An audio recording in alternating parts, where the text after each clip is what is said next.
Nós estamos aqui com mais um Diálogos Literários do Contate, um programa do curso de Letras da Univale. Eu sou a professora Luana Camila e nosso convidado de hoje é o professor Cristiano Moreira.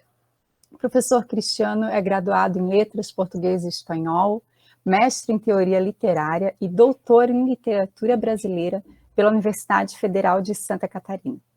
É um dos organizadores do livro Imprevistos de Arribação, uma publicação de Osman Lins nos jornais recifenses. É autor dos livros de poemas Rebojo e O Calafate e dos livros infanto-juvenis Dengo Dengo e Dente do Cachorro. Traduziu o livro Narrativas Apartadas, do escritor chileno Rodrigo Naranjo, de Buenos Aires. O professor Cristiano participa da Rede Latino-Americana de Cultura Gráfica e mantém um acervo de tipografia na Oficina Tipográfica Papel do Mato, em Rodeio, Santa Catarina, aí num dos seus multipapéis, né, fazendo trabalho de editor e de difusor da cultura literária e do livro. O professor Cristiano foi assessor pedagógico em programa de educação ambiental do Parque Girassol em Timbó e atualmente é o diretor da Escola Municipal de Educação Básica Santo Antônio, em Rodeio. Duas boas-vindas ao professor Cristiano Moreira. Saúdo a professora Cleide Pareja, que está conosco como convidada, né, nossa professora coordenadora desse projeto lindo que é o Contarte, que atualmente está finalizando aí a sua tese de doutorado, por isso não está aqui neste momento conduzindo essa entrevista, é a grande responsável por esse projeto maravilhoso. E passo então a palavra para o Rafael, que vai conduzir a entrevista com o professor Cristiano. Até lá. Bom dia, professor Cristiano. Então, para começarmos esse diálogo literário, gostaríamos de perguntar, você como um empreendedor na área da leitura do literário, como vê a questão da leitura literária na escola? Bom dia, Rafael. Bom dia, Luana, professora Cleide, professora Ana. Enfim, os demais integrantes dessa sala e aqueles que, porventura, assistam essa entrevista, essa conversa. É uma alegria sempre poder participar dos programas que a Univale desenvolve, a partir do curso de Letras. Tem um trabalho fundamental, de fundamental importância, esse que é desenvolvido. E é uma alegria poder conversar, porque é uma forma de exercitar essas questões que permeiam os nossos trabalhos de professores, principalmente quando eles estão voltados para a problemática do livro e leitura, né? Então, eu agradeço o convite e vamos seguir na conversa. Bom, para início dessa conversa, então, essa questão que tu colocas, antes de ir para a resposta finalmente e efetivamente da questão, tem uma palavra importante que eu gostaria de me deter um pouco desta pergunta, que é justamente a palavra empreendedor da leitura, né? Eu acho que eu não sou um empreendedor da leitura. Eu sou, antes de qualquer coisa, professor e poeta. E as minhas intervenções, os trabalhos que eu desenvolvo até hoje, fazem parte desse espírito criador que movimenta tanto o poeta quanto o professor.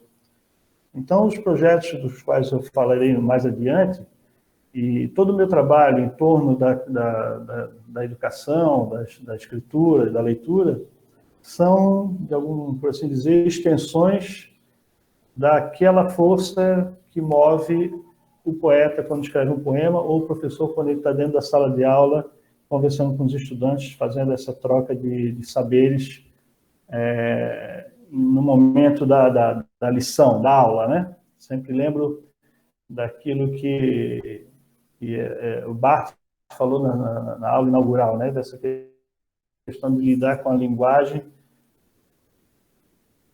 como um aparato poderoso, né?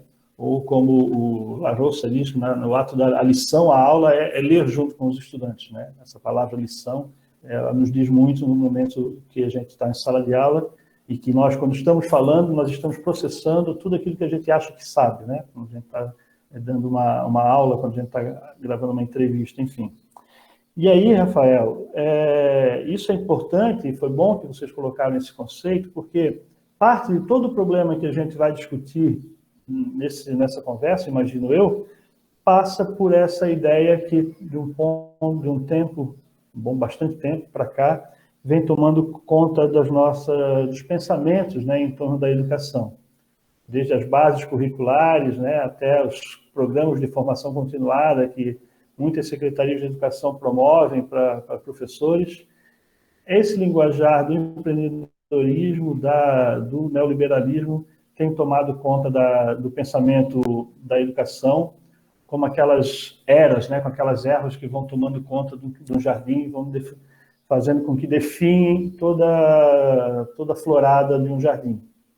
A esse respeito, eu acho que, passando por uma questão geopolítica, a ideia de empreendedorismo dentro da educação é algo como chamar países potentes como o Brasil, como a Índia, de países emergentes, né? Que foi cunhado esses conceitos geopolíticos da economia. Então, esse problema da economia passou a ser um problema inserido no pensar a educação, né? A ideia de superação, a ideia de empreender, a ideia de autonomia, são ideias, conceitos que são migrados, são capturados, cooptados, né, que o mercado coopta a educação para formar pessoas para o trabalho, né? Então, é algo como uma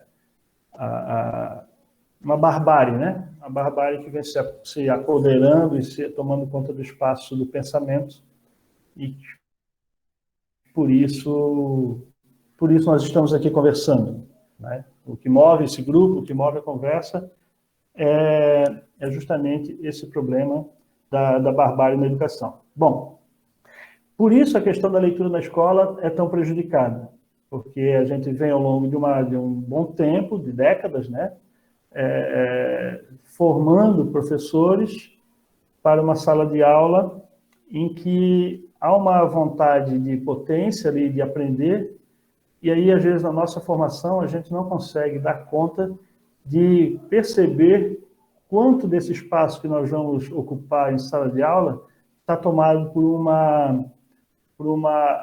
um aparelho que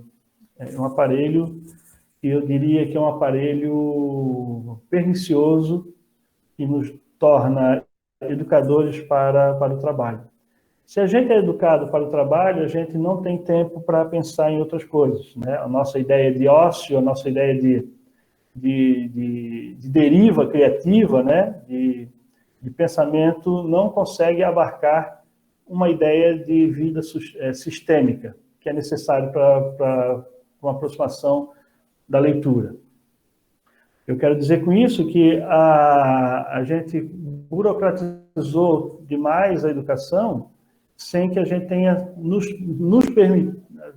sem que a gente nos permita uma aula sem se preocupar com o conceito do relógio, o tempo do relógio, ou aquele que o programa das bases nos exige que seja cumprido. Nesse sentido, a leitura fica postergada a um segundo plano, por conta de uma falta de contato com o tempo que a leitura exige, né? A leitura a gente não consegue fruir a leitura se a gente tiver um despertador perto da gente, isso que eu quero dizer. Então, a escola, de uma forma geral, isso que eu vou falar aqui é chovendo molhado, a gente está no modelo de escola ainda muito arcaico, onde a gente divide a escola por séries, né, por turmas, que é aquele modelo que todos vocês sabem, que é o modelo construído na era do industrial, né? Então, aí a gente tem vários autores que já falaram disso, que a gente não precisa repisar esse trilho aqui, né? Mas a gente tem os exemplos aí do Pacheco, do Paulo Freire, enfim, Humberto Maturana, tantos outros pensadores da educação e que colocam esse problema. Então, a questão da leitura literária na escola precisa ser pensada antes E como os professores se formam leitores, né?